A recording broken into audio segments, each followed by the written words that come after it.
Almost 7 years ago, we were one of the first channels in the US to talk about Arex, the company in general, and their 01 pistol. That gun was a loaner gun. I had to send it back. Can't speak to how it held up over time because I don't have it. But Global Ordnance, the current importer of Arex, had a heck of a deal that couldn't be passed up. Hopefully you saw that on GBGunsDepot.com. If not, sorry. Anyways, we're going to take a look at the 01T tabletop review and field strip coming up next on GB Guns.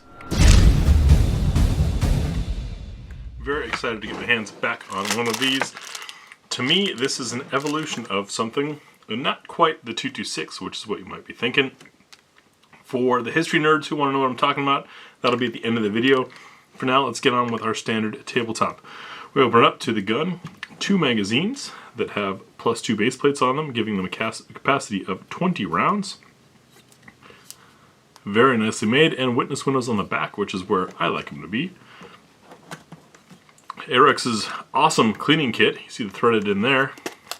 Inside here are your jags, your brushes, all the rod pieces that you would need to maintain this gun, and they all fit inside this handle.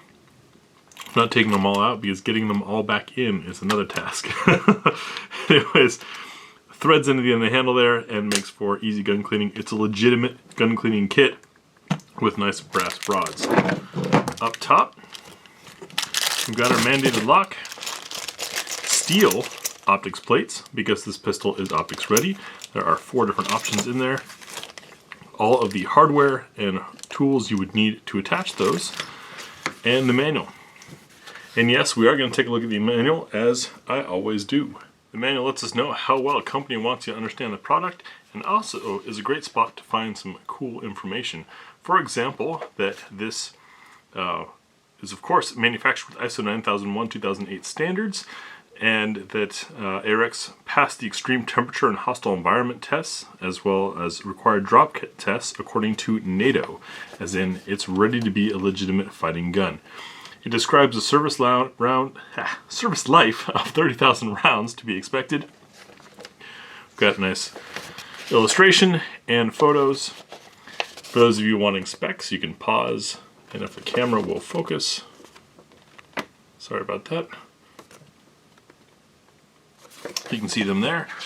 The English in here is excellent, and everything is very well explained. They keep with photos throughout, but use graphics to help explain some things. When it comes to ammunition, it talks about it being set for CIP ammunition. Does not mention +P for here in the US. However, CIP is 10% higher pressure than standard American ammunition. 10% higher than standard SAMI is also what the +P definition is, so I'm going to assume it's safe for +P. Of course, with this long of a barrel, there's no need for +P. Let me get this stuff out of the way. Such a handsome piece. This is the kind of FDE-ish light yellow gold, I guess you could say, anodizing on the aluminum frame. That's right, it's an aluminum frame, steel upper of course, and polymer magazine release. Check for clear first. As you can see, it's clear. And one of the things that I like about these was you can carry it cocked and locked like that with safeties on both sides, or decock and with safe. So completely dead trigger, double action, or you can go single action with the safety, however you want to run it. Since we're here, let's talk about that. We'll talk about trigger. Pop that mag loose, and light take up to a defined wall, clean break, reset. Decent length takes you to before the take up again, back to the wall. So a good safe duty type trigger, which is what this is intended to be. The double action is heavy with some stacking in there. There's a couple spots that kind of slide, but that might break in. Now let's get back to the rest of the gun. Locking the slide to the rear. See how our magazine ejection or release is. And it is an ejection. You can see that it is kicking, even with the slide back, kicking against it. And yes, I'm pushing from the other side because this is a completely ambidextrous magazine release. Kind of flops back in place when used from the right side, but who cares?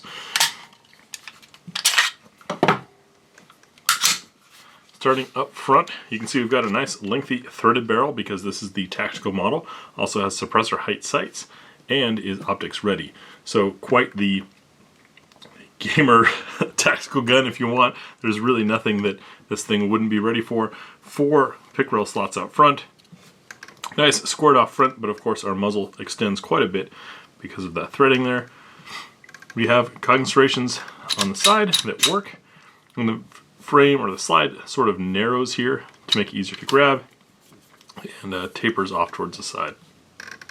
We have some slight horizontal texturing on the trigger guard for those that like to use the 2-finger grip, and a little bit of a hook there to catch the finger, but not much. Continuing under the trigger guard, you can see very nicely, thanks to this color, how well radius this is to not give Glock knuckle and add quite a bit of space, though my XXL hands end up at the bottom of the gun, despite this being an 18+2 20-round magazine. That's kind of a short grip for how long the magazine is for the capacity. Serrations on the front strap are vertical. I wish they'd been horizontal since the gun tries to move this way, not swim side to side, but this is an older generation gun. Our grip panel, you can see, has a slight depression there and also raised near the controls so that your thumb doesn't risk bumping into the controls on the way up. They are very positive and stiff click up, but easy disengagement of the safety, and the decocker is nice and smooth, which of course also doubles as our slide catch and release, all in one lever there. Underneath we have a little bit of beveling for the mag well, tie-off spot for a lanyard. Back strap has the vertical texturing. Once again, I think it should be horizontal, but I'm not a gun maker, just a gun reviewer. A little bit of side to side, a little bit of vertical play, that's what I would expect, but good solid lockup. Up front, just a tiny bit of side to side play.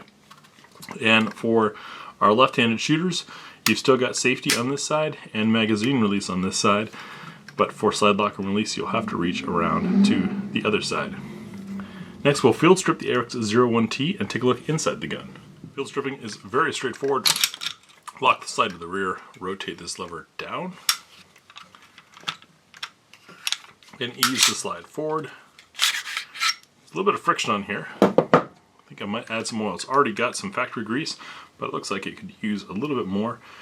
You can see we've got full length rod rails to keep everything smooth. Nice big locking block in there, and nice beefy rails on the back.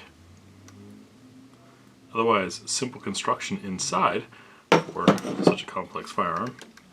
Moving our recoil spring, press down and release. You can see that we have an uncaptured spring. That's awesome in case you want to tune your spring to a heavier or lighter weight based on if you're running a suppressor or not. To get the barrel out, we're going to need to remove the barrel nut, which does not have one of those O-rings on there to keep it, so you'll have to pay attention to that if you're firing it a lot with a nut on and nothing else there. The barrel comes out, and inside, still beautifully machined. This is, as I said, about 7 years after the last one that I looked at, and still looks like new machining, new tooling, new factory. Arex has done an excellent job of keeping up very high quality standards. Now we'll take a look, check out that nice polish on the feed ramp there, and a little chamfering around the edge in case you have an errant round. Not too oily in there. We'll take a look at our chamber fitment using nozzle match, as we always have. What we're looking for in chamber fitment is how well is the brass supported and how well does it feed into there. We test that by simply dropping around in, listening for the nice plunk, like that. Can it rotate freely? Yes it can. I can feel a little bit of friction from some oil in there creating a seal. And as we look around the base of the brass, see how much is supported. Maybe a little bit unsupported under there, but otherwise nicely supported, which would make sense based on our understanding earlier that this is set up for CIP European ammunition, which is higher pressure than American stuff. While I reassemble this, which is simply the inverse of disassembly, I'll let you know what we're going to be doing in the range video. We'll start off with cold shots, first impressions. That's myself and Miss Tia, so you get 2 hand sizes, 2 personal tastes, opinions of our very first shots out of the gun. We'll do full magazine +1 to see how this thing runs fully stuffed and how those magazines are. Then we've got our trademark what's for dinner test to see what the gun will eat, running 10 different loads through it to see what cycles and what doesn't. We've got the spinner test for sights and trigger control. These very tall 3-dot sights. And a fairly decent hammer-fired trigger. Very predictable, should be good for timing. Then we'll do some practical accuracy and give you our concluding thoughts. As always, if you want more details, a fuller story, specs, or where to find one of these, check the video description. There will be an article linked there once we have completed the shooting of this video, or of the range video. That all goes down there. But nice to have this guy back in my hands. Though it's slightly different than what I had 7 years ago, you still get the idea. And as a just starting out gun journalist at the time, it was a very exciting thing for me to get my hands on, and a very sad thing to have to give up. So nice to have one in here for keeps. Thanks for watching.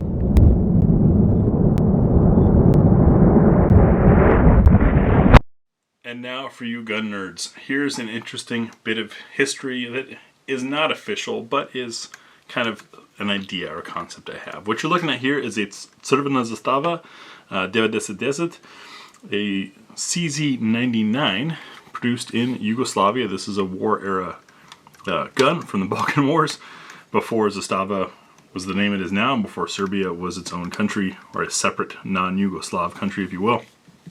And it looks a lot like a SIG 226. Very similar. One thing that they did, however, was have an ambidextrous magazine release, which I really appreciated, and the slide lock and decocker being integrated into the same lever, sort of cleaning things up. However, the machining, the overall quality of the thing, I mean, they're built like tanks, but they can be a little rough around the edges. Yugoslavia fell apart. Zastava became a different company of sorts, even though it's the same factory grounds. Slovenia was another country that was part of the former Yugoslavia, and it looks to me like they sort of took that design and ran with it. What we have is basically the old Serbian design, but modernized, enhanced, and produced to ISO 9001 standards on new machines with new tooling and new engineering. We kept the ambidextrous magazine release, we kept the slide catch release decocker being integrated, but also added a manual safety, added a rail, just a nicer finished gun. And today we have the 02S, which is a further evolution of that. You can see the slide got a slightly different design, as did the grips. Went to this wraparound setup. It became a kind of a thinner, tighter, smaller gun, and this is one of our absolute favorite guns to shoot. So it's kind of an interesting evolution from the SIG 226, which we don't have, through this Zastava, and there were 2 more models, or 3 more models after this. We have 2 of those. Then from Slovenia, the 01 and 02, which are phenomenal, phenomenal guns. It's kind of like when you see one of those really cool Glock-inspired guns and think, wow, Glock, why didn't you just keep going, keep improving? Arex has certainly done that to a classic design and given us hammer-fired, double-action, single-action with decocker in a fighting-grade gun. Thanks for watching.